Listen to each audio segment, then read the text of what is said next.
Hello everyone, कैसे हैं आप सब। उम्मीद करता हूं बहुत बहुत बहुत अच्छे होंगे। तो जैसे जिस भी समय आप देख रहे हैं हमारे इस लेक्चर को, गुड मॉर्निंग, गुड आफ्टरनून और गुड इवनिंग। तो आपने पार्ट 1 जरूर देखा होगा, मुझे बड़ी उम्मीद है ऐसी। तो अगर नहीं भी देखा है तो कोई बात नहीं, आप देख लीजिए जाकर। और आज हम पार्ट 2 स्टार्ट कर रहे हैं इस लेक्चर का, जिसमें हम पार्ट फर्स्ट में पहले मैं बता देता हूं, हमने सॉलिड के बारे में हम जानकारी ले चुके हैं कि सॉलिड किस तरह के होते हैं और टाइप्स ऑफ सॉलिड भी हम उसमें कवर कर चुके हैं। सॉलिड क्या होता है? सॉलिड बहुत ही एक रिजिड बॉडी होती है जिसमें कॉन्स्टिट्यूएंट पार्टिकल बड़े फिक्स अरेंजमेंट में होते हैं, ठीक है। और टाइप्स ऑफ सॉलिड में हमने 2 टाइप्स उसके डिस्कस किए थे, एक क्रिस्टलाइन सॉलिड होता है, एक एमोर्फस सॉलिड होता है। क्रिस्टलाइन सॉलिड जो होता है ना, उसमें जो उसके कॉन्स्टिट्यूएंट पार्टिकल्स होते हैं हमने बताया हुआ है, उसमें डिटेल में है, उसमें लेक्चर फर्स्ट में। जो क्रिस्टलाइन सॉलिड होता है उसमें जो कॉन्स्टिट्यूएंट पार्टिकल होते हैं वो एक फिक्स्ड अरेंजमेंट में अरेंज होते हैं, इनकी एक फिक्स अरेंजमेंट होती है। जबकि एमोर्फस सॉलिड में ऐसा नहीं होता, इसकी क्रिस्टलाइन सॉलिड की एक रेगुलर जियोमेट्री भी होती है, जबकि एमोर्फस सॉलिड की एक रेगुलर जियोमेट्री भी नहीं होती। अब जो आगे हमें ये चैप्टर कवर करना है ना, उसमें हमें एमोर्फस के बारे में बात नहीं करनी। पहली तो बात, हमें उसमें क्रिस्टलाइन सॉलिड को कवर करना है पूरा का पूरा।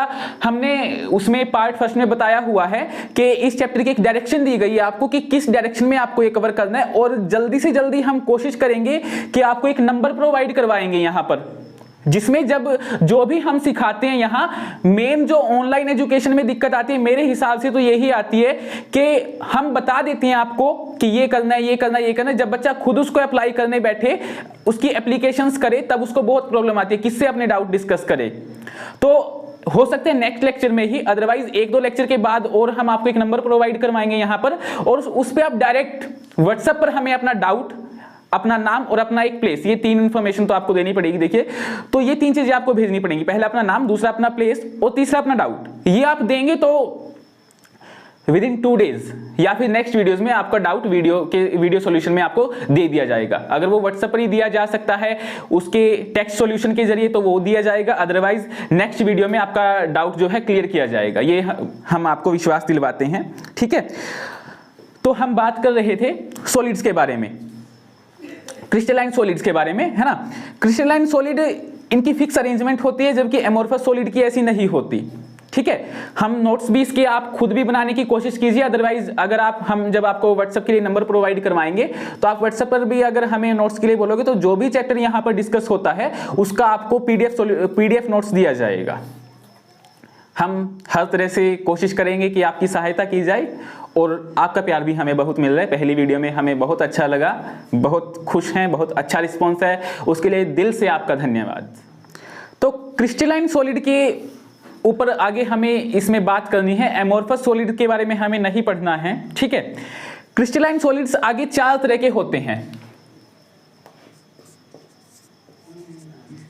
Types of crystalline solids.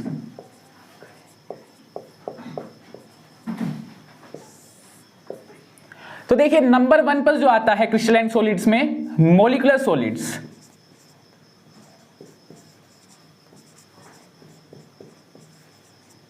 Number 2 पर हम बात करते हैं आयनिक सॉलिड्स।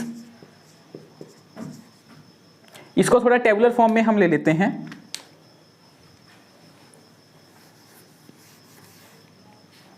नंबर 1 पर हम बात करेंगे मॉलिक्यूलर सॉलिड्स।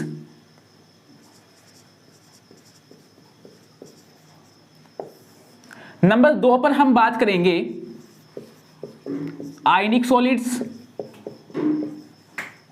नंबर 3 पर हम बात करेंगे मेटालिक सॉलिड्स।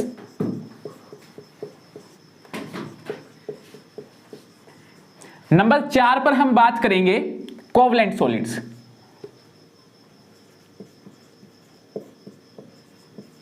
तो ये 4 तरह के क्रिस्टलाइन सॉलिड्स होते हैं, मॉलिक्यूलर सॉलिड, आयनिक solid, metallic solid, covalent solid. इनके बारे में ज्यादा डिस्कस हम नहीं करेंगे, सिर्फ ये जानेंगे कि किसमें कौन सा कॉन्स्टिट्यूएंट पार्टिकल काम करता है और किसमें कौन सा फोर्स काम करता है।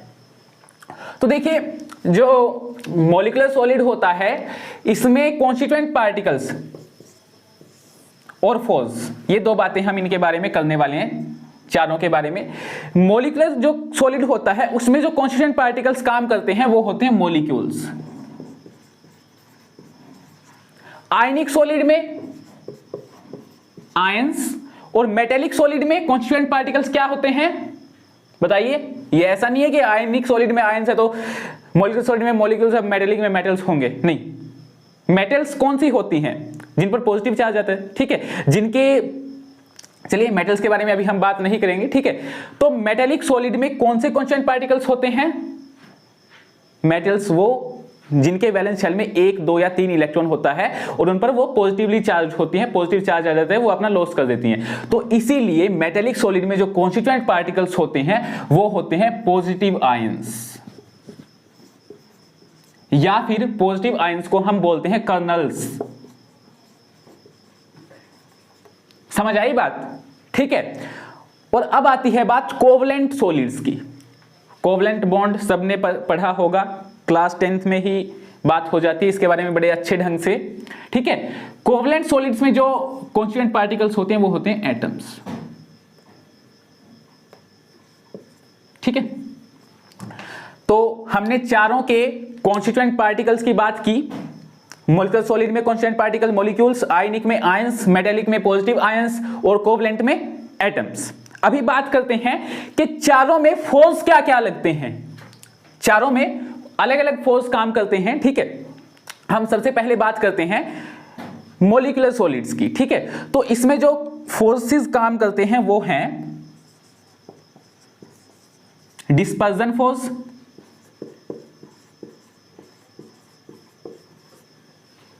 ठीक है। दूसरा जो इसमें फोर्स काम कर सकता है लंदन फोर्स। तीसरा डाइपोल डाइपोल फोर्स।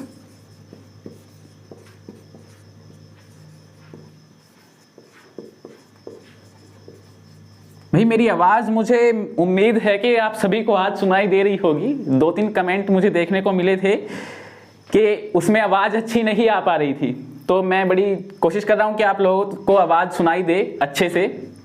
चलिए, डाइपोल डाइपोल फोर्स और उसके बाद हाइड्रोजन बॉन्ड।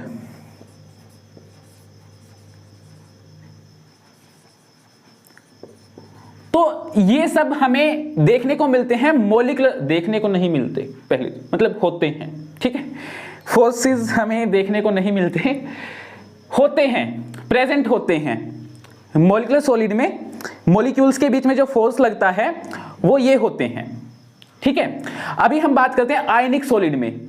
आयनिक सॉलिड में, अब आयनिक सॉलिड में आप सबको पता है 2 अपोजिट चार्ज आयंस होंगे, ठीक है। वो आपस में अट्रैक्ट करेंगे और जब 2 अपोजिट चार्ज आयंस आपस में अट्रैक्ट करते हैं, चार्ज अपोजिट आपस में अट्रैक्ट करते हैं, तो उनके बीच में कौन सा फोर्स लगता है? बिल्कुल सही, पढ़ी है आप लोगों ने, फिजिक्स की यूनिट पहली पढ़ी है, मुझे पता है, ठीक है। तो उसमें कौन सा फोर्स काम करता है? इलेक्ट्रोस्टैटिक फोर्स काम करता है, ठीक है, जिसको हम कूलम्बिक फोर्स भी बोल देते हैं, ठीक है। तो इसमें जो फोर्स काम करेगा, यहीं पर लिखते हैं, स्ट्रॉन्ग कूलम्बिक फोर्स, है ना, ठीक है। तीसरा, सॉरी, इसी को हम बोल देते हैं इलेक्ट्रोस्टैटिक फोर्स ऑफ अट्रैक्शन, ठीक है।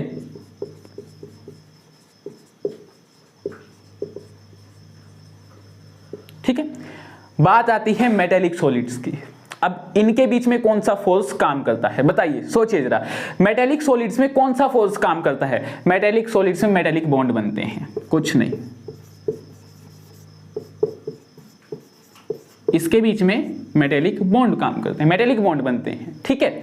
बात आती है कोवलेंट सॉलिड्स की, और कोवलेंट सॉलिड्स में बहुत बढ़िया, ठीक है, आप सही सोच रहे हो, बिल्कुल 10th क्लास में पढ़ा था कोवलेंट बॉन्ड, है ना। तो कोवलेंट सॉलिड में क्या बनेगा? कोवलेंट बॉन्ड बनेगा।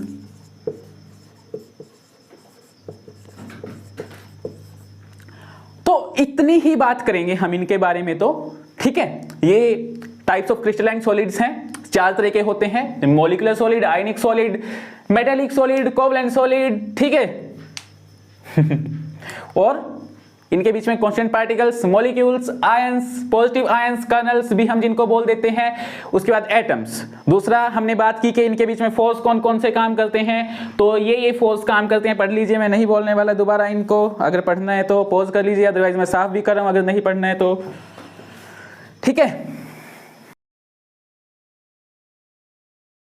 तो अब हम स्टार्ट कर रहे हैं थर्ड टॉपिक इस चैप्टर का, जो हमारा तीसरा टॉपिक है। दो हम पार्ट फर्स्ट में कवर कर चुके हैं, तीसरा आज हम इसमें स्टार्ट कर रहे हैं। और इस टॉपिक में, इस पार्ट में हम पढ़ेंगे about unit cell and crystal lattice.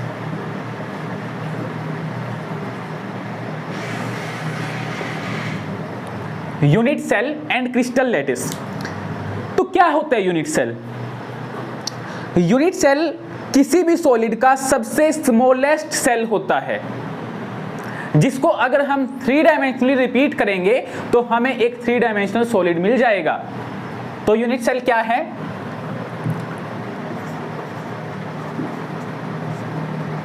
Notes बनाते रहिए साथ के साथ। It is a smallest unit of any crystalline solid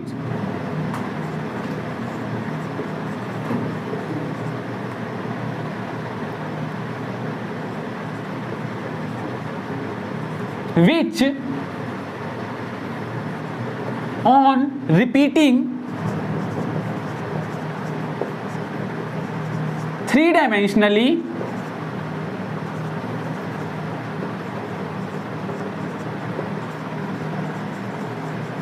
gives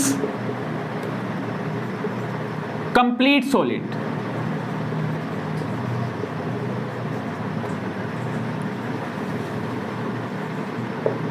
ठीक है, तो यूनिट सेल क्या होता है? ये एक सबसे छोटा सेल होता है किसी भी सॉलिड का, जिसके मान लीजिए ये है एक क्यूबिक यूनिट सेल की हम बात कर लेते हैं।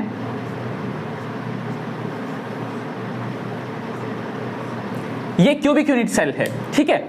आप इसके पास रखिए, इसके पीछे रखिए, इसके ऊपर रखिए, इसको अगर आप 3 डायमेंशनली बढ़ाते जाएंगे, ऐसे रखते जाइए, यहां पर एक रख दिया, इसके पीछे रख दिया, ठीक है, तो एक आपको पूरा स्ट्रक्चर मिल जाएगा, पूरी ज्योमेट्री मिल जाएगी एक सॉलिड की, क्रिस्टलाइन सॉलिड की। और ये जो है सबसे छोटा जो एक सेल है, ये हमारा यूनिट सेल कहलाएगा। तो यूनिट सेल क्लियर हो गया होगा। सॉलिड का जो भी स्ट्रक्चर रहेगा उसमें सबसे छोटी इकाई जो रहेगी उसको बनाने वाली, वैसे तो यानी कि आप ये भी बोल सकते हैं कि कॉन्स्टिट्यूएंट जो पार्टिकल होते हैं वो सबसे छोटी जो भी स्ट्रक्चर तैयार करना होता है उसका सबसे छोटा वैसा ही हिस्सा आपका यूनिट सेल कहलाएगा। ठीक है, ये आपका क्यूबिक यूनिट सेल है। इसको आप 3 डायमेंशनली बढ़ाइए, क्यूब आपको एक सॉलिड मिल जाएगा, कंप्लीट सॉलिड मिल जाएगा। ठीक है, दूसरी हम बात करते हैं लैटिस पॉइंट की।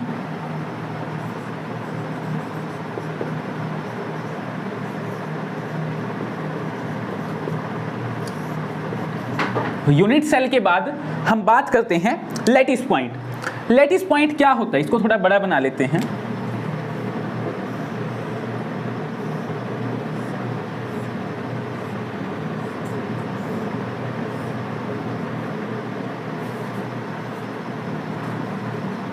तो देखिए ये एक क्यूब है, ठीक है, इसमें कहां कहां पर कॉन्स्टिट्यूएंट पार्टिकल्स रखे हैं, यहां पर, यहां पर, यहां पर, यहां पर, यहां, यहां, यानी कि इसके हर एक कॉर्नर पर एक कॉन्स्टिट्यूएंट पार्टिकल रखा हुआ, ये रह गया, रखा हुआ है।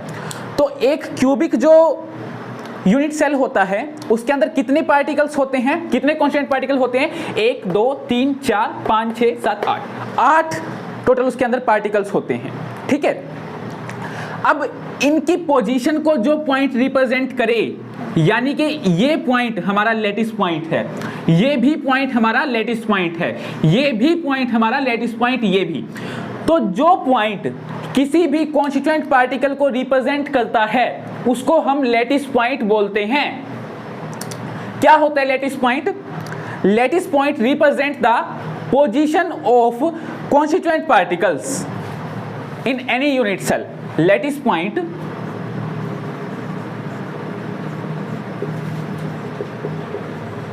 represents the position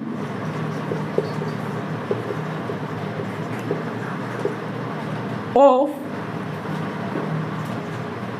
constituent particles.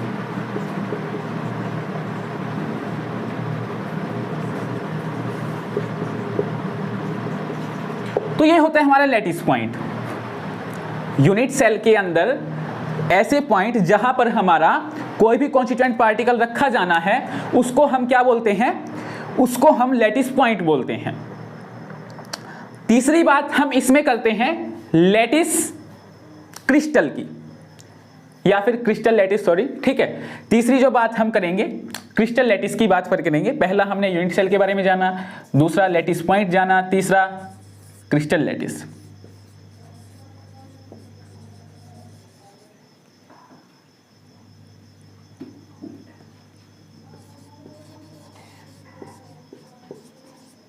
Crystal lattice क्या होती है? देखिए कुछ नहीं होता क्रिस्टल लैटिस, बहुत आसान चैप्टर है, ठीक है, ध्यान से देखिए। क्रिस्टल लैटिस लैटिस पॉइंट की 3 डायमेंशनल अरेंजमेंट होती है और कुछ नहीं होता, ठीक है। और हमारे पास 14 तरह की ब्रेवियस क्रिस्टल लैटिस हमारे पास मौजूद हैं, ठीक है। तो क्रिस्टल लैटिस क्या होती है? लैटिस पॉइंट की 3 डायमेंशनल अरेंजमेंट को हम क्रिस्टल लैटिस बोलते हैं। Crystal lattice, it is the 3 dimensional arrangement of the lattice point, कुछ नहीं, it is the 3 dimensional arrangement of lattice point।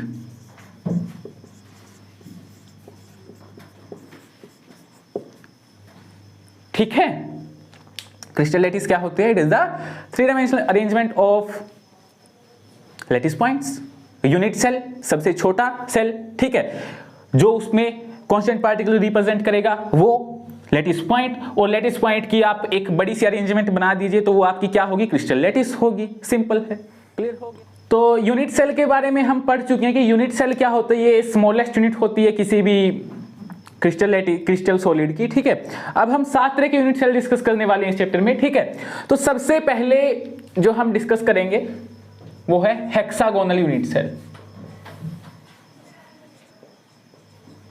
Hexagonal. दूसरी जो हम बात करेंगे वो टेट्रागोनल।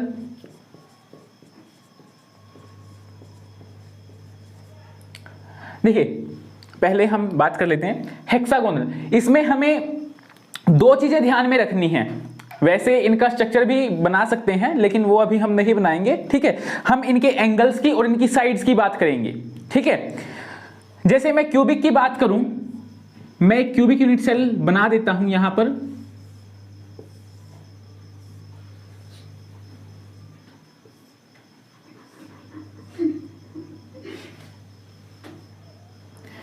इसमें ये लेंथ A,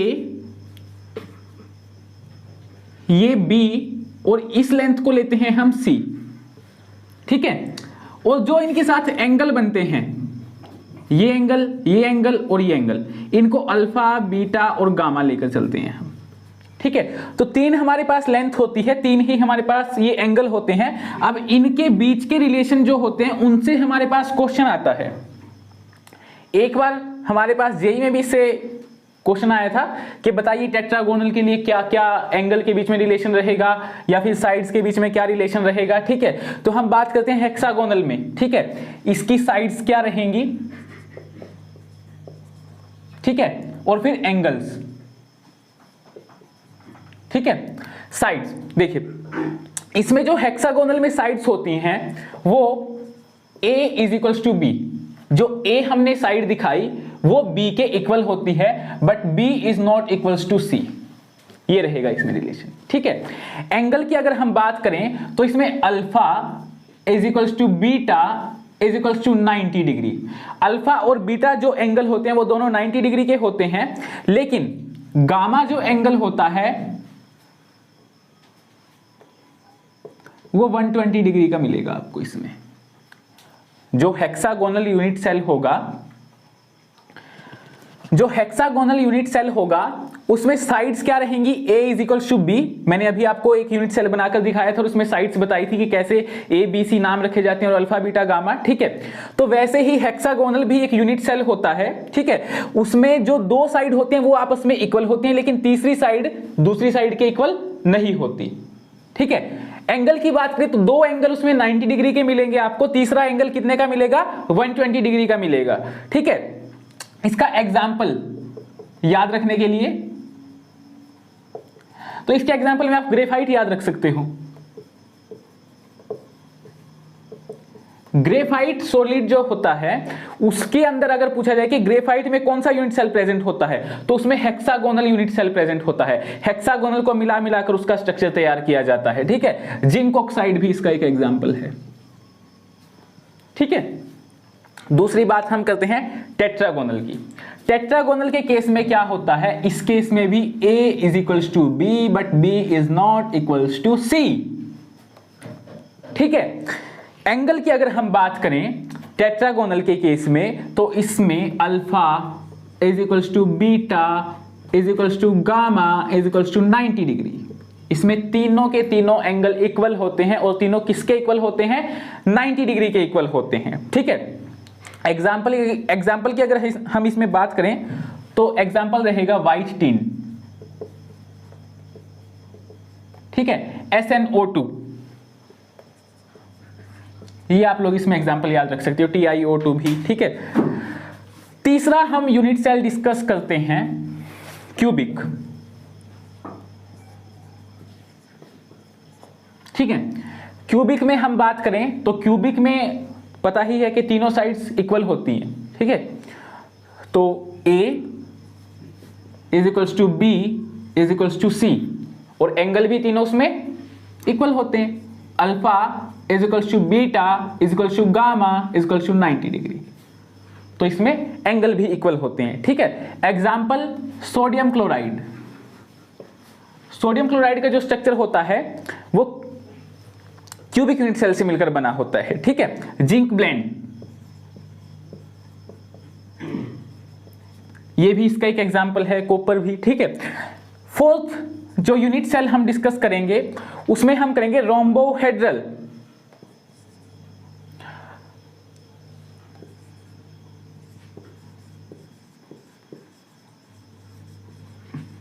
रोम्बोहेड्रल, ठीक है।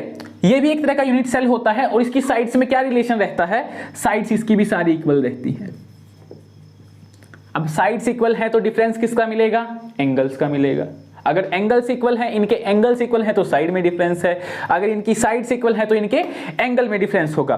तो बिल्कुल alpha is equals to beta is equals to gamma but is not equals to 90 degree, इसमें एंगल्स 90 डिग्री नहीं होते, ठीक है।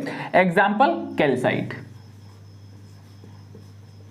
ये इसका एक एग्जाम्पल है, ठीक है, जिसका फॉर्मूला CaCO3 है, ठीक है। दूसरा एग्जाम्पल मरकरी है, इसका mercury sulphide, sorry HgS, mercury sulphide, ठीक है। ये इसके एग्जाम्पल हैं। फिफ्थ पॉइंट या फिफ्थ जो यूनिट सेल है हमारा वो है मोनोक्लिनिक यूनिट सेल।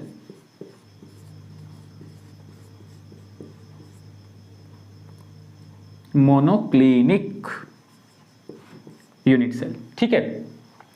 इसमें साइड्स का क्या रिलेशन रहेगा, A is not equals to B is not equals to C, कोई सी भी साइड किसी के भी इक्वल नहीं होगी, ठीक है। और अगर हम एंगल की इसमें बात करते हैं तो alpha is equals to gamma is equals to 90 degree, alpha और गामा 90 डिग्री के होंगे but beta is not equals to 90 degree, इसमें एंगल्स के बीच में ये रिलेशन रहेगा, ठीक है। देखिए हम कर सकते हैं कि इसका एक स्ट्रक्चर बनाकर दिखाया जाए आप लोगों को, ठीक है, हो सकता है वो भी, लेकिन हमारा क्वेश्चन इनसे बनना है, ठीक है। तो हम पॉइंट टू पॉइंट चल रहे हैं, आप इनको याद कीजिएगा कि किसकी साइड्स में क्या रिलेशन रहता है, ठीक है। अगर हम इसके मोनोक्लिनिक के एग्जाम्पल की अगर हम बात करें तो Na2SO4, ये आप इसका एग्जाम्पल याद रखिएगा, डॉट 10H2O, ये इसका एग्जाम्पल है, ठीक है। सिक्स्थ जो यूनिट सेल हम डिस्कस करने वाले हैं वो है triclinic. Triclinic unit cell, sides A is not equals to B is not equals to C, ये रिलेशन रहता है साइड्स में, सेम मोनोक्लिनिक के जैसा, ठीक है। और एंगल्स के बीच में क्या रिलेशन रहेगा, alpha is not equals to beta is not equals to gamma, gamma is not equals to 90 degree. कोई भी एंगल किसी के इक्वल नहीं होता और कोई भी 90 डिग्री का भी नहीं होता, ठीक है। एग्जाम्पल पोटेशियम डाइक्रोमेट K2Cr2O7, ठीक है। CuSO4 10H2O, ठीक है, sorry 5H2O, 5 molecules of water, ठीक है। सेवंथ जो हम बात कर रहे हैं वो है ऑर्थोरोम्बिक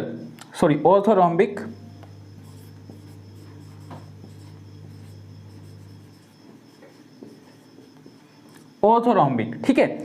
इसमें साइड का क्या रिलेशन रहेगा, A is not equals to B is not equals to C, ठीक है। और एंगल्स का क्या रिलेशन रहेगा, alpha is equals to beta is equals to gamma is equals to 90 degree, सारे एंगल्स 90 डिग्री के इक्वल रहेंगे, ठीक है। एग्जाम्पल रोम्बिक सल्फर, ये इसका एग्जाम्पल है। दूसरा एग्जाम्पल KNO3 याद रख सकते हो, ठीक है। तो ये 7 तरह के यूनिट सेल हैं और ये जो टेबल है ये बहुत ज्यादा इंपॉर्टेंट है, आपके कॉम्पिटिटिव एग्जाम के लिए बहुत ज्यादा इंपॉर्टेंट है, ठीक है। मैंने बताया ना अभी, एक बार जेईई मेंस में सीधा डायरेक्ट इसी टेबल से क्वेश्चन आया था, आपको कोई ना कोई यूनिट सेल पूछा गया था, मुझे एग्जैक्ट तो ध्यान में नहीं है, ठीक है। और उसके एंगल्स के बीच में रिलेशन पूछा गया था, आपको मान लीजिए रोम्बोहेड्रल दे दिया और इनमें से कोई 4 रिलेशंस एंगल के दे दिए कि बताइए रोम्बोहेड्रल के लिए एंगल्स का क्या रिलेशन रहेगा। तो अगर टेबल आपको आती थी या जिसको भी आती थी तो उसके 4 नंबर बड़े इजी रहे, उसको 4 नंबर, ठीक है, लेना उसके लिए बड़ा इजी रहा। लेकिन जिसको ये टेबल नहीं आती थी उसके लिए थोड़ा सा भयानक था ये क्वेश्चन, ठीक है।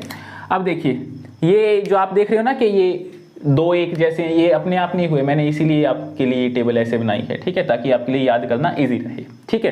तो आप देखिए हेक्सागोनल और टेट्रागोनल, नल नल, ठीक है, या फिर गोनल गोनल, ठीक है, दोनों में साइड्स का क्या सेम रिलेशन है। एंगल का आपको थोड़ा ध्यान रखना पड़ेगा, ठीक है, मैं साइड्स के लिए थोड़ी हेल्प कर देता हूं आपकी, ठीक है। क्यूबिक और ये जो है रोम्बोहेड्रल, साइड्स का क्या रिलेशन है, इक्वल है साइड सारी की सारी, ठीक है। फिर बात जिनके भी पीछे निक नहीं, इसके पीछे बिक लगा हुआ है पर, ठीक है, लेकिन इक तो हम मान ही सकते हैं, ठीक है। इसमें कोई भी साइड किसी भी साइड के इक्वल नहीं होगी, समझ आई बात। तो आप ऐसे 3 पार्ट में डिवाइड करके इनको याद रख सकते हो। एंगल का थोड़ा आपको लिखकर प्रैक्टिस कीजिए, 2-3 बार लिखकर प्रैक्टिस करेंगे तो आपको याद हो जाएगा, ठीक है। और जरूर याद कीजिए इसको, ये बहुत ज्यादा इंपॉर्टेंट है आपके लिए। कॉम्पिटिटिव एग्जाम की अगर आप तैयारी कर रहे हैं तो ये बहुत ज्यादा इंपॉर्टेंट है, और ऑप्शन वाले क्वेश्चंस में वैसे भी बोर्ड एग्जाम्स में भी ये पूछा जाता है, ठीक है। तो ये 6 तरह के यूनिट सेल जो अभी हमने पढ़े, उनमें से हमें इस चैप्टर में लगभग 2 यूनिट सेल के बारे में डिस्कस करना है। पहला तो क्यूबिक यूनिट सेल, जिसके बारे में हम आगे इस चैप्टर में लगभग पूरे चैप्टर में क्यूबिक के बारे में ही बात करेंगे, और थोड़ी सी बात हम हेक्सागोनल यूनिट सेल के बारे में करेंगे, ठीक है। तो देखिए हम शुरू करते हैं। हमारा पहला unit cell cubic unit cell, ठीक है। अब इसके टाइप्स जो हम इस चैप्टर में पढ़ेंगे, types of cubic unit cell, 3 type हमें इसके पढ़ने हैं इस यूनिट सेल के। सबसे पहला सिंपल क्यूबिक यूनिट सेल, इसी को हम सिंपल क्यूबिक यूनिट सेल को ही हम प्रिमिटिव यूनिट सेल भी बोलते हैं।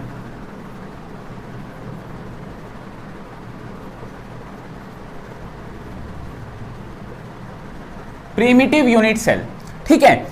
दूसरे जो हमें बात करनी है वो है body centred unit cell, BCC भी जिसकी हम शॉर्ट फॉर्म यूज करेंगे इस चैप्टर में, बॉडी सेंटर्ड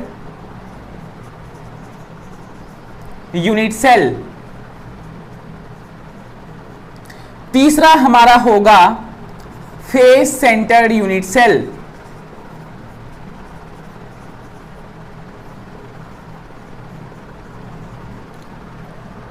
तो इन 3 यूनिट सेल के बारे में हम इस चैप्टर में बात करने वाले हैं। चलिए पहले से बात शुरू करते हैं हमारी।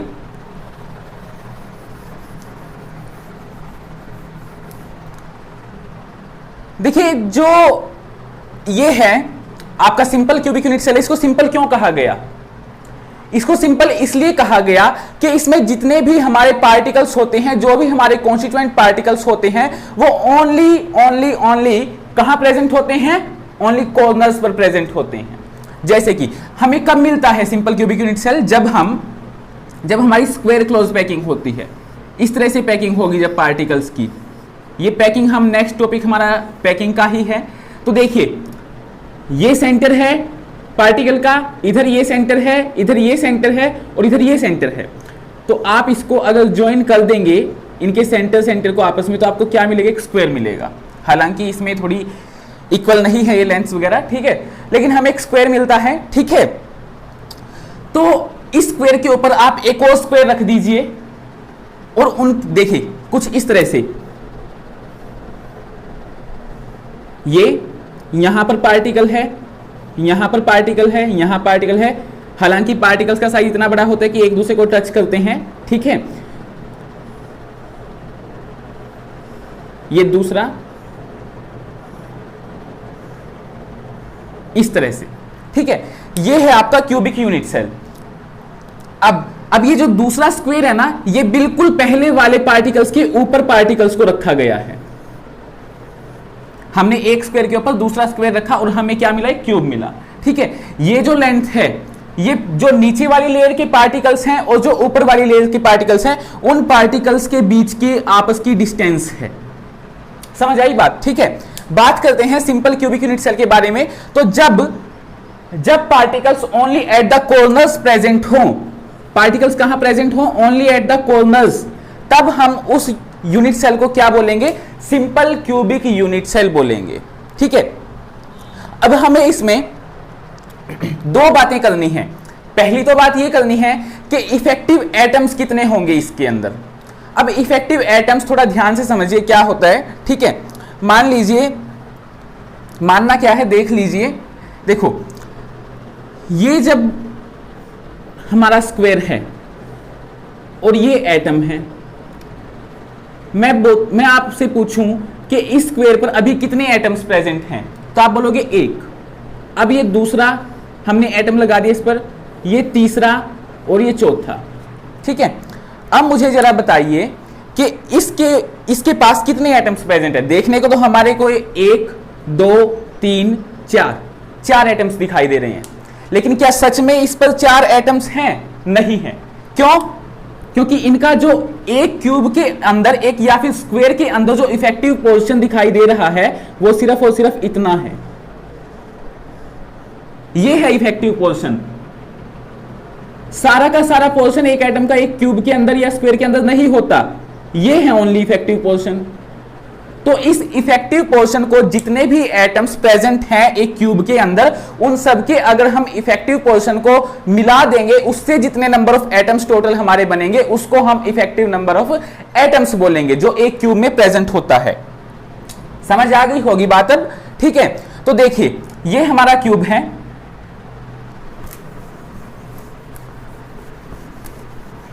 दोबारा से बनाते हैं।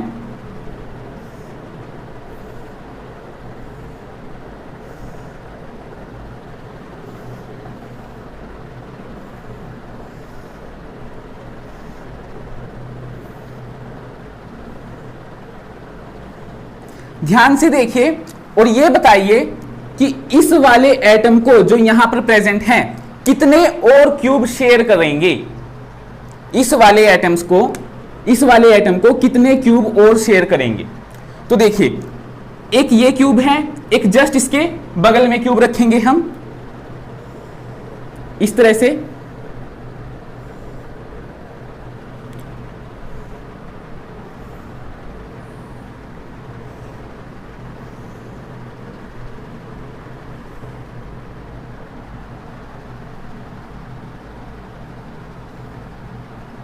समझ आई बात? ठीक है, तो देखिए दो क्यूब ने शेयर किया ये वाला एटम, अब ठीक इसके पीछे दो क्यूब और रख दीजिए, ऐसे एक क्यूब और ये दूसरा क्यूब। ये आपको ऊपर वाला सरफेस है जो दिखाई देगा एटम्स के ऊपर, ठीक है।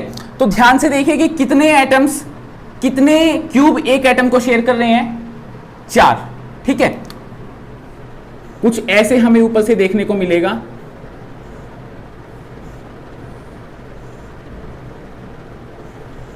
ये चीज। तो एक एटम को कितने क्यूब शेयर कर रहे हैं, कितने यूनिट सेल शेयर कर रहे हैं, नीचे से तो 4, अब ठीक इनके ऊपर भी 4 रख दीजिए। ध्यान से देखिए, ध्यान से सुनिए, हमने आपको क्या बताया था कि जो क्रिस्टल लैटिस होती है वो क्या होती है, 3 डायमेंशनल अरेंजमेंट होती है यूनिट सेल्स की। अगर हम यूनिट सेल्स को 3 डायमेंशनली अरेंज कर देंगे तो आपको एक क्रिस्टल लैटिस मिलेगी, एक सॉलिड मिलेगा, ठीक है। तो आपने 1 2 3, ये तो 2 डायमेंशनली काम हुआ अब तक, ठीक है। जब आप इसके ऊपर भी ऐसे ही रख देंगे तो ये जो बीच वाला यूनिट सेल है इसको कितने शेयर करेंगे, 4 तो नीचे से करें, 4 इसके ऊपर रखे गए, तो एक एटम को कितने यूनिट सेल्स ने शेयर किया, एक एटम को 8 यूनिट सेल ने शेयर किया। 4 ऐसे रखे हैं, अब 4 इसके ऊपर रख दीजिए।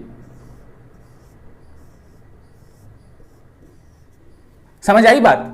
ठीक है, तो एक यूनिट सेल को 8 एटम्स शेयर कर रहे हैं। सेम ऐसे ही ये वाला, ये वाला, ये वाला, ये और ये सबके पास ऐसे ही बनेंगे।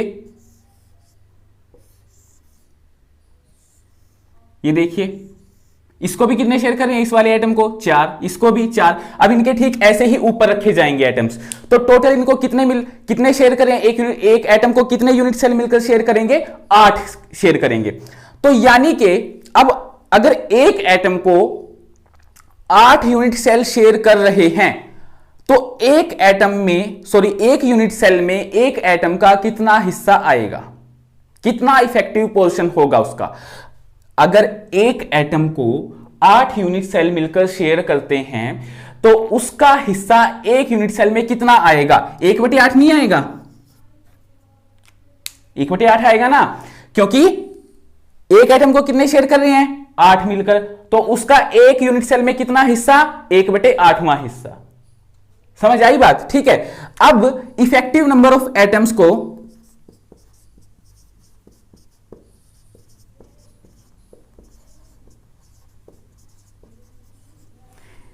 हम Z से डिनोट करते हैं, ठीक है। अब देखते हैं कि सिंपल क्यूब में total effective number of atoms कितने निकलेंगे हमारे। ये हमारा सिंपल क्यूब है, एक यहां प्रेजेंट है, एक यहां एटम, एक यहां, एक यहां, एक यहां और ये, ठीक है। अब आपको समझ आ गया होगा कि एक एटम का कितना हिस्सा है एक यूनिट सेल के अंदर, 8वां हिस्सा, ठीक है। तो टोटल एटम्स कितने हैं, 1 2 3 4 5 6 7 और 8। 4 ऊपर वाले सरफेस पर, 4 नीचे वाले पर, ठीक है। तो 4 और 4 8 मल्टीप्लाइड बाय एक एटम का कितना हिस्सा है, 1/8वां, तो 8 एटम्स का भी 1/8वां हिस्सा। समझ आई बात?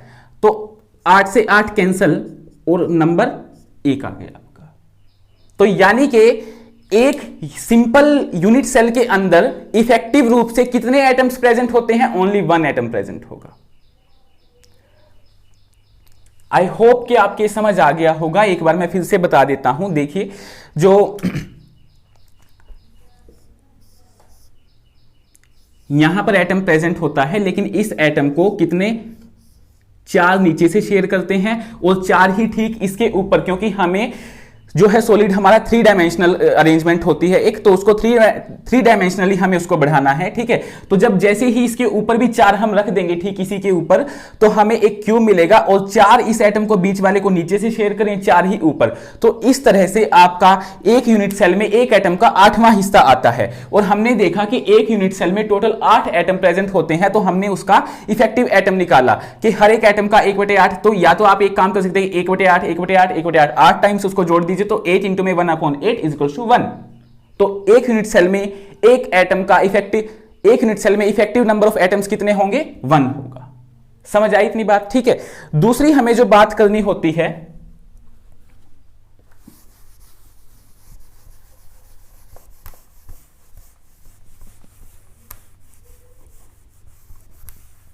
वो है इनकी, देखिए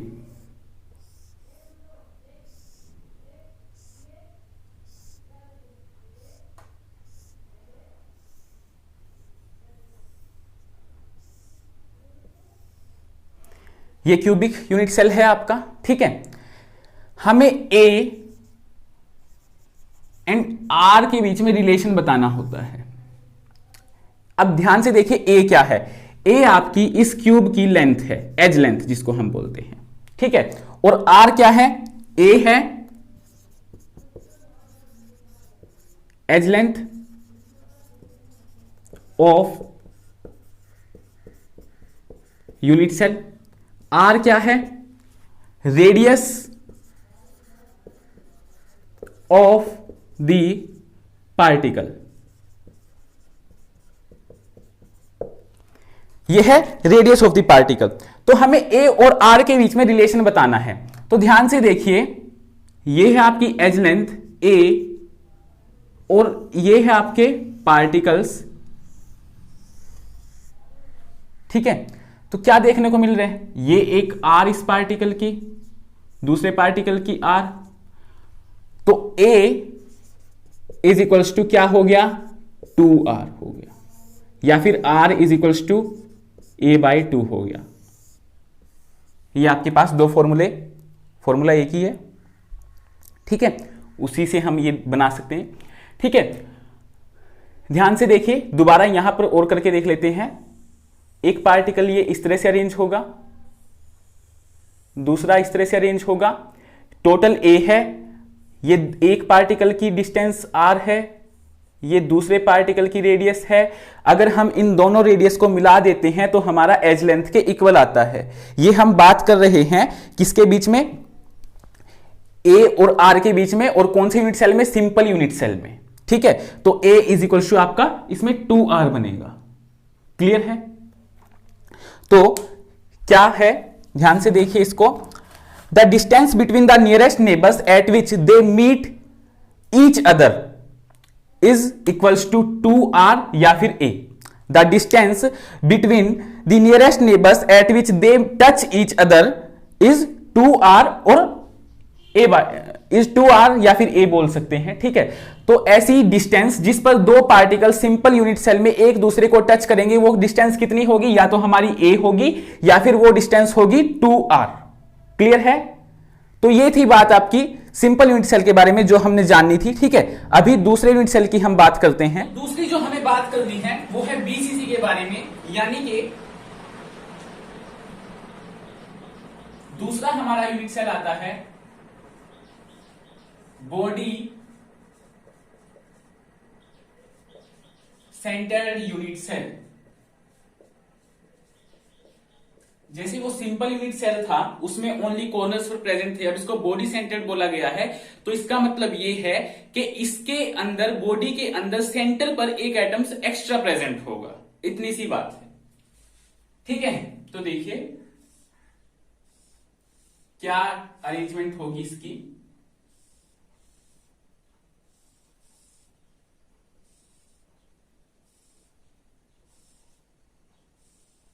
ये देखिए, ये हमारा एक क्यूब है, ठीक है। सेम जैसे उसमें प्रेजेंट थे कॉर्नर्स पर, तो हर एक में प्रेजेंट होंगे ही होंगे, तभी यूनिट सेल बना है, ठीक है। अब तक तो है सिंपल वाली बात, ठीक है। लेकिन एक इसमें एक्स्ट्रा कहां पर प्रेजेंट है? हमारा बॉडी के सेंटर पर प्रेजेंट है। ये बिल्कुल सेंटर में प्रेजेंट है, किसी भी सरफेस के आसपास नहीं है। ये जितनी भी, मतलब हर सरफेस से इसकी, जो भी हर सरफेस से इसकी बिल्कुल सेम दूरी है, सेम डिस्टेंस है, ठीक है। इस वाले से भी इसकी सेम डिस्टेंस है, इस वाले से भी, पीछे वाले से भी, आगे ऊपर नीचे सबसे सेम डिस्टेंस पर प्रेजेंट है ये, ठीक है। अब देखिए बॉडी सेंटर्ड में क्या होता है। In a body centred cubic arrangement, in a body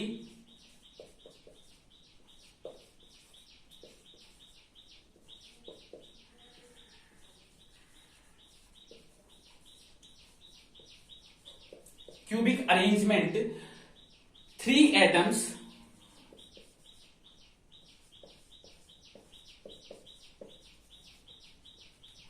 along the body diagonal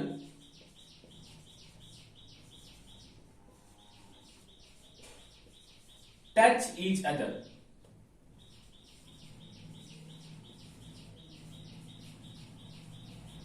देखिए, बॉडी सेंटर में क्या होता है, 3 एटम बॉडी के डायगोनल के अकॉर्डिंग आपस में एक दूसरे को टच करते हैं। कैसे?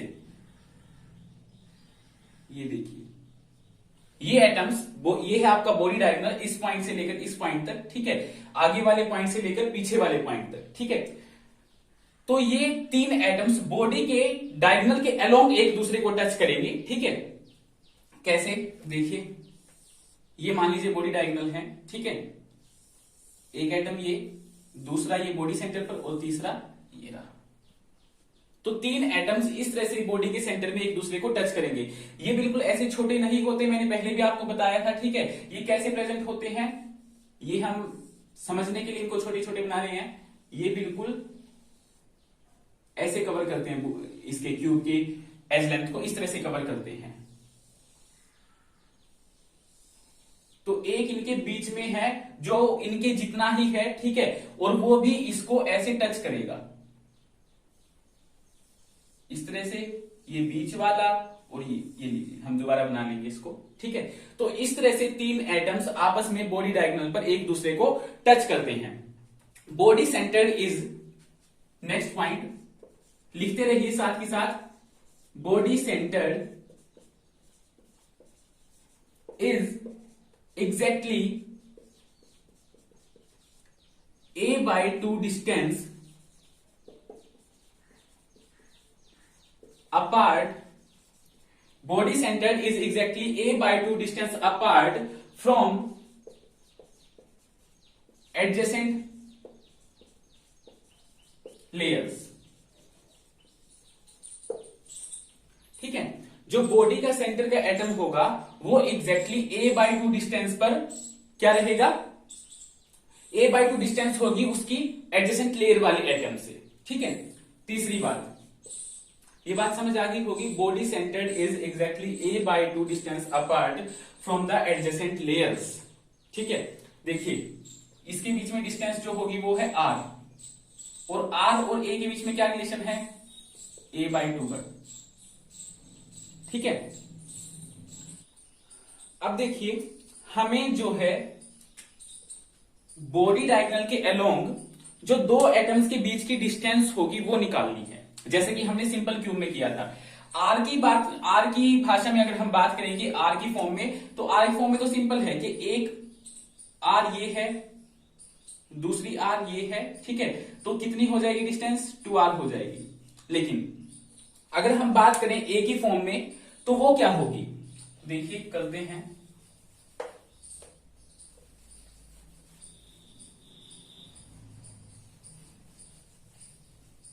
देखिए, हम क्यूब बनाते हैं एक बार फिर से, body centred cubic unit cell.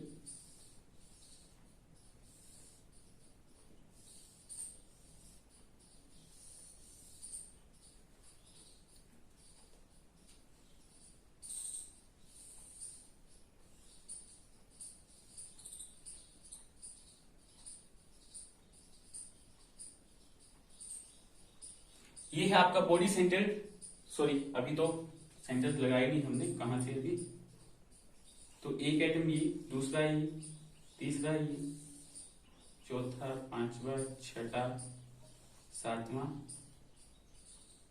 और ये 8वां, ठीक है। एक है यहां पर बॉडी में, एक इसके बॉडी के सेंटर पर जो है एटम रखा हुआ है, ठीक है। तो देखिए, हम ज्वाइन करेंगे इसके डायगोनल को, ये डायगोनल, इसका नाम रख दीजिए ए डी, ठीक है। दूसरा हम ज्वाइन करेंगे फेस डायगोनल को, इसको बोलते हैं फेस डायगोनल, इसका नाम रख दीजिए बी, ठीक है, सी रख दीजिए। तो ए सी डी आपका एक ट्राइंगल बन रहा है, ध्यान से देखिए, राइट एंगल ट्राइंगल, ये और ये एक राइट एंगल ट्राइंगल बन रहा है आपका, ठीक है। तो अब हमें देखिए डिस्टेंस बिटवीन दीज एटम्स क्या होगी, टोटल डिस्टेंस कितनी है, एडी है। तो इन दो एटम्स के बीच की डिस्टेंस क्या हो जाएगी, D is equals to AD by 2, यही होगी ना। हमारा पूरा बॉडी डायगोनल कितना है, एडी है, ठीक है। अब एक एटम यहां पर प्रेजेंट है, एक यहां पर प्रेजेंट है, ये इन दोनों के बीच की डिस्टेंस कितनी है, इसको हम क्या लिख सकते हैं, एडी अपॉन 2 कर देंगे ना, ठीक है। अगर हमें इस एडी की वैल्यू मिल जाए तो हमारी डिस्टेंस निकल जाएगी दो एटम्स के बीच की, बिल्कुल निकल जाएगी, ठीक है। तो हम इस एडी की वैल्यू ही फाइंड करेंगे, ठीक है। तो देखिए इन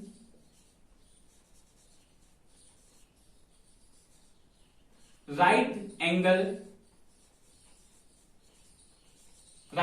ट्राइंगल, सबसे पहले हम लेंगे ट्राइंगल ए बी सी। ए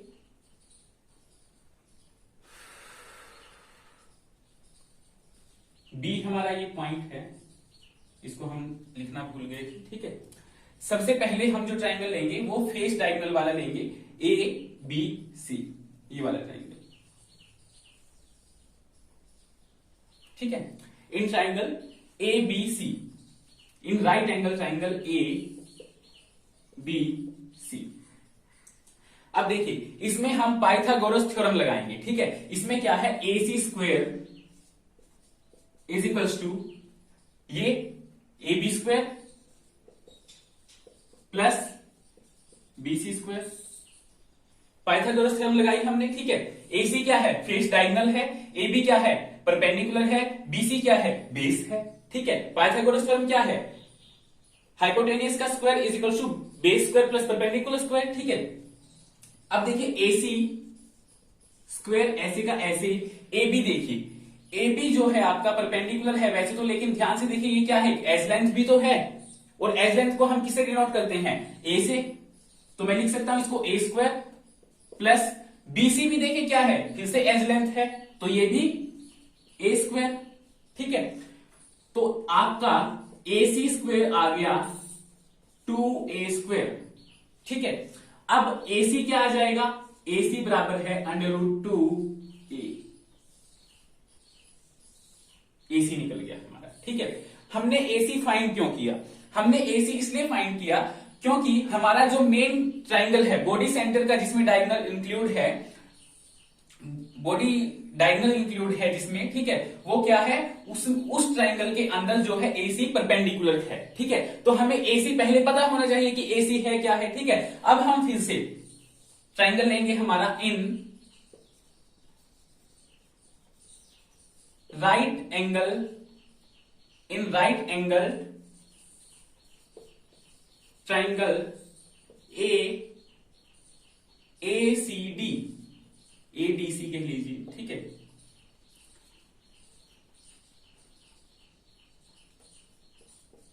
ठीक है, अभी हम ये ले रहे हैं ट्राइंगल, ठीक है। इसमें देखिए क्या होगा, फिर से पाइथागोरस थ्योरम लगाएंगे, ठीक है। अब डायगोनल क्या है, डायगोनल इसमें क्या है, हाइपोटेनियस है हमारा, ठीक है। तो AD square is equals to A C square plus C D square. AD कितना है नहीं पता, हमें निकालना है, इसी का तो सारा झमेला है। AD square is equals to AC, AC की अभी हमने वैल्यू निकाली इस वाले ट्राइंगल का, दूसरे वाले एबीसी ट्राइंगल का यूज करके, क्या है √2a, इसीलिए तो ये बात की थी, इसका स्क्वायर प्लस सी डी, फिर से आपकी क्या होगी, एज लेंथ होगी, तो C D is equals to edge length यानी कि ए स्क्वायर, ठीक है। तो ये आ गया आपका 2a स्क्वायर प्लस ए स्क्वायर, कितना आया 3a स्क्वायर, ठीक है। तो ए डी आपका क्या हो जाएगा √3a स्क्वायर। समझ आई इतनी बात, कोई दिक्कत इसमें नहीं होनी चाहिए, अगर है तो कमेंट कीजिए और मैं आपके डाउट को सोल्व करूंगा, पूरी कोशिश करूंगा, ठीक है। तो देखिए क्या है, एडी आपका आया √3a स्क्वायर, ठीक है। एडी आ गया, अब मुझे पता है कि यहां पर भी एक एटम प्रेजेंट है, ये भी एक एटम प्रेजेंट है, इनकी हाफ, एडी का हाफ आपके दो एटम्स के बीच की डिस्टेंस बताएगा हमें ए की फॉर्म में, ठीक है। तो डी क्या था, डिस्टेंस बिटवीन टू 2 एटम्स क्या था, AD/2, तो मैं रख लेता हूं यहां पर value D is equals to √3a²/2। ये मेरी डिस्टेंस आ गई किसकी फॉर्म में, ए की फॉर्म में, दो एटम्स के बीच की अलोंग द बॉडी डायगोनल। ठीक है, अब D क्या होती है, ये जो D है ये 2R के इक्वल है। देखिए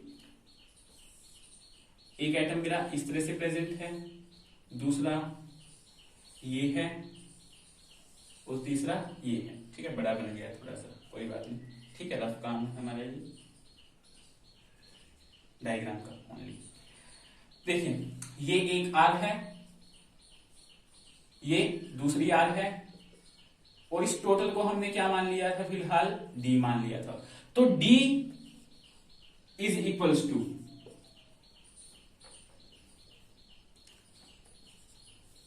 2R हो गया ना।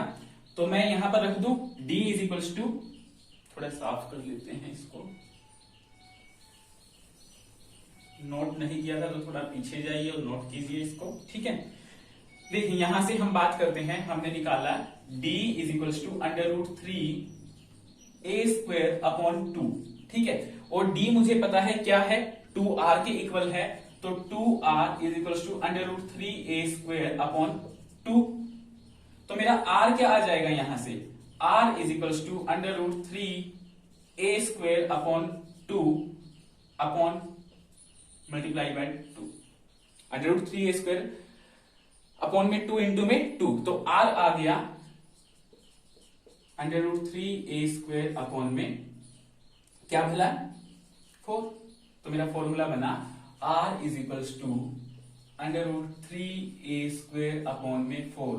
जैसे सिंपल क्यूब में फॉर्मूला क्या बना था, R is equals to a/2 बना था, लेकिन इसमें √3a² अपॉन 4 बना है। ठीक है, आप वैसे भी नोट कीजिए कि अगर ये बॉडी डायगोनल है तो एक ये पार्टिकल, दूसरा एक, कितनी बार हम ये डायग्राम बनाएंगे। तो ये ठीक है, ये है। अब देखिए एक तो R ये है, एक R यहां तक है, एक R ये है, 3 R और चौथी R ये है। तो टोटल मिलाकर 1 2 3 4, क्योंकि ये जो बीच वाला है इसका आधा हिस्सा नहीं आ रहा है बॉडी डायगोनल पर, ये कंप्लीट है। ठीक है, इसका कंप्लीट डायमीटर आ रहा है। ठीक है, तो 4R हो गई। तो हम वैसे भी लिख सकते हैं कि 4R is equals to √3a²। 4R वैसे भी हमारा डायगोनल हो गया, और वैसे हमने डायगोनल AD की वैल्यू क्या निकाली थी, √3 इंटू में a²। तो ये सारी चीजें हमारे BCC में होती है, body centred cubic unit cell में। ठीक है, उम्मीद है कि आपको ये भी समझ आया होगा। नहीं समझ आया तो मैं फिर से बोल रहा हूं कि कमेंट कीजिए। ठीक है, और अपना डाउट उसमें डालिए। नेक्स्ट हम बात करते हैं फेस सेंटर्ड यूनिट सेल के बारे में।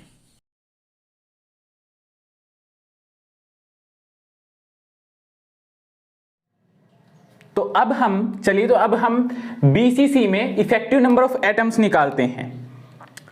सिंपल क्यूब में भी हमने निकाला था ऐसे ही, effective number of atoms in BCC body centred cubic unit cell. इसमें इफेक्टिव नंबर ऑफ एटम्स निकालने के लिए हम क्या करेंगे, देखिए फिर से अरेंजमेंट देखिए एक बार।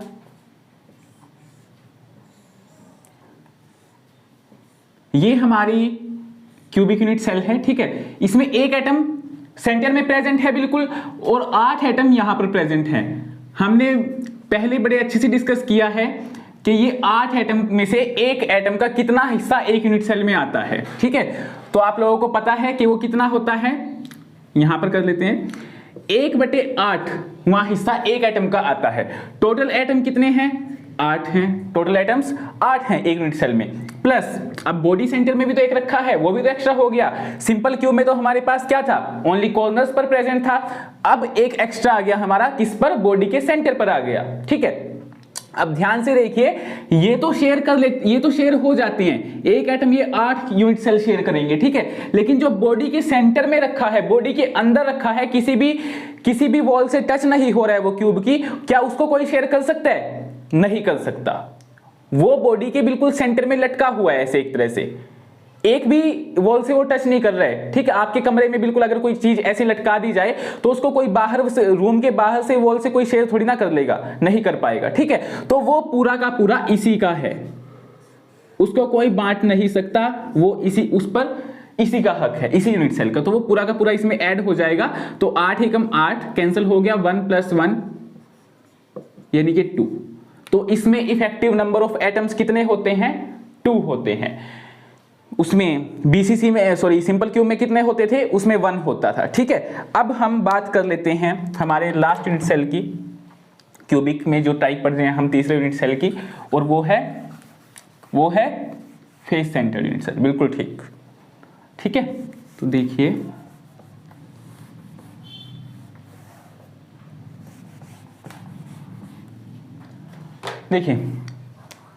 फेस सेंटर्ड यूनिट सेल को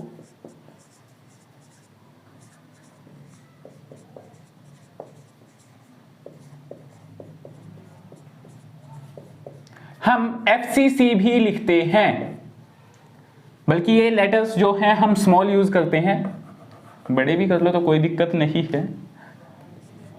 FCC, ठीक है। इसमें क्या होता है? इन FCC arrangement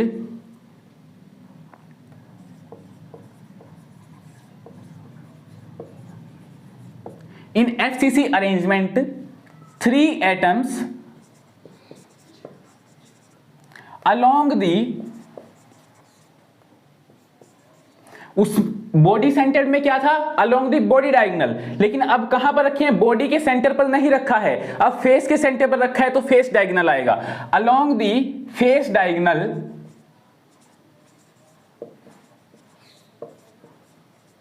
touch each other.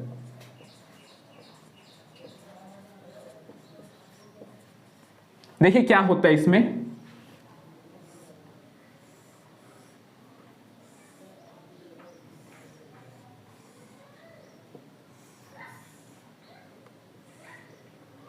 ये है आपका यूनिट सेल। अब 8 तो यहां पर रखे ही हैं, वो तो हर एक में होंगे ही होंगे, ठीक है। अब एक्स्ट्रा क्या हुआ इसमें? क्यूब के 6 फेस होते हैं, 6 के 6 फेसेस पर एक एक एटम्स रखा गया, ठीक है। एक यहां पर इस फेस पर, एक इस फेस पर, एक इस फेस पर, एक इस फेस पर, एक पीछे वाले फेस पर, ये पीछे वाला है, ठीक है, एक आगे वाले फेस पर। समझ आई बात? तो ये 6 एटम्स एक्स्ट्रा हो गए हैं हमारे, ठीक है। अब हम निकालेंगे डिस्टेंस बिटवीन दी नेबर्स, ठीक है, कि इनके बीच की डिस्टेंस क्या रहेगी, ठीक है। तो देखिए देयरफॉर इनके नाम रख देते हैं हम, एक इस डायगोनल को ज्वाइन कर देते हैं, इसके अलोंग ये टच करते हैं एक दूसरे को, ठीक है। इसका नाम रख दीजिए A, ठीक है, इसका नाम C, और यहाँ पर ये B है, जो हमने बॉडी सेंटर में भी किया था, ठीक है। तो एक ये आपका ट्राइंगल बन रहा है फिर से, राइट एंगल ट्राइंगल, ठीक है। देयरफॉर मिनिमम डिस्टेंस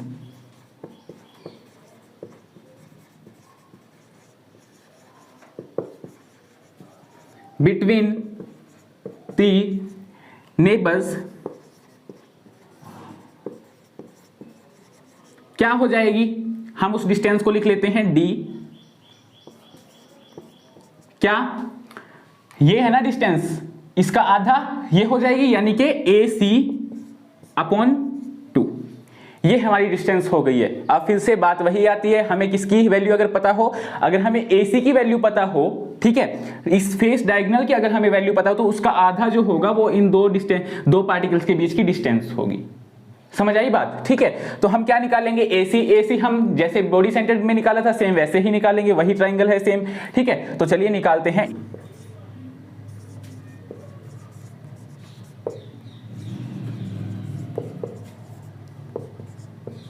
ABC, ठीक है, राइट एंगल ट्राइंगल है तो पाइथागोरस थ्योरम हम इसमें यूज करेंगे, ठीक है।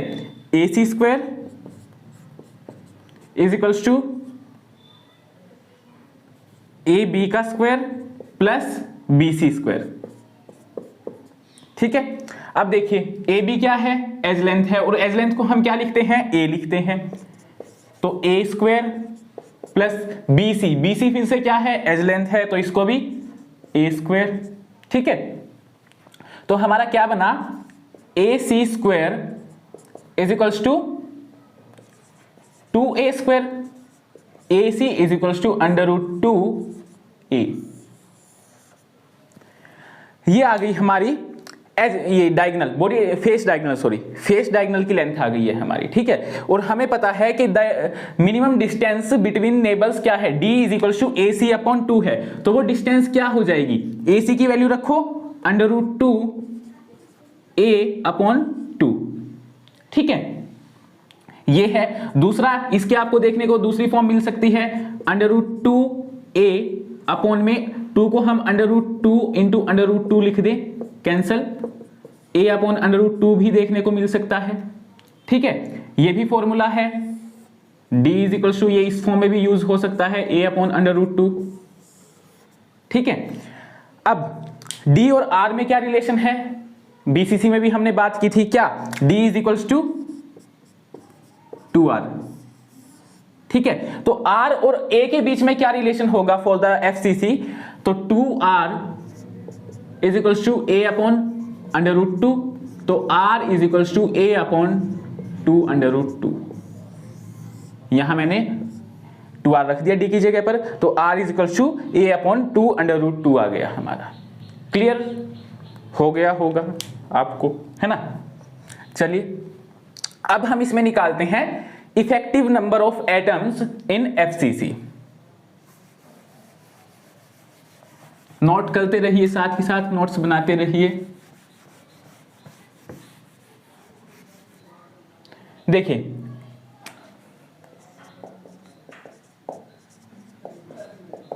Effective number of atoms in FCC क्या होगा, देखिए ध्यान से, 8 तो ऐसे के ऐसे ही 8 एटम्स हैं, हर एक एटम का 8वां हिस्सा प्रेजेंट है। ठीक है, ये तो है ही है, प्लस में फेस डायगोनल फेसिस पर 6 फेस हैं क्यूब के, हर एक फेस पर एक एक एटम रखा हुआ है। ठीक है, तो प्लस में 6। अब इन एक फेस के एटम को कितने और यूनिट सेल शेयर करते हैं, ये थोड़ा सा ध्यान से समझिए। देखिए, कोई खास इसमें मतलब मुश्किल बात है नहीं है। ठीक है, देखिए ये ऊपर वाला फेस है, इसके ऊपर एक और यूनिट सेल आ जाएगा, तो एक एटम को कितने शेयर करेंगे, 2 शेयर करेंगे। ठीक है, मैच बॉक्स दिखाओ जल्दी से, एक और। ठीक है, ध्यान से देखिए, ये है, मान लीजिए आपका एक क्यूब है। ठीक है, इस पर ये रेड कलर का एक एटम प्रेजेंट है। ठीक है, ये वाला जिसको अभी हमने ब्लैक भी किया थोड़ा सा। ठीक है, इसके ऊपर ये बिल्कुल फेस के सेंटर में है इस क्यूब के। ठीक है, ये बिल्कुल इसके ध्यान से देखिए, ये एटम है इस फेस के सेंटर पर, ये क्यूब है, मैच बॉक्स का आप क्यूब मान लीजिए। ठीक है, अब इस फेस सेंटर को कितने एटम शेयर करेंगे, कितने यूनिट सेल शेयर करेंगे, इसके ऊपर आप एक और रख दीजिए ऐसे कैसे।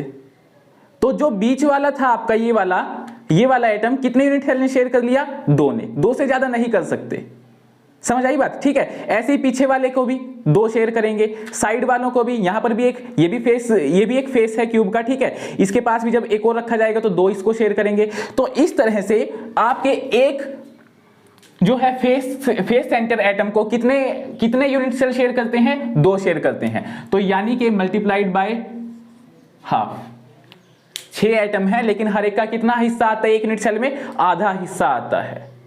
समझ आई बात। ठीक है, तो अब ये तो 1 हो गया, 3 हो गया, तो 1 + 3 कितना आया, 4। तो number of effective atoms per unit cell कितना हो गया इन एफसीसी, 4 हो गया। क्लियर हुई बात। आई होप आपको ये समझ आ गया होगा। ठीक है।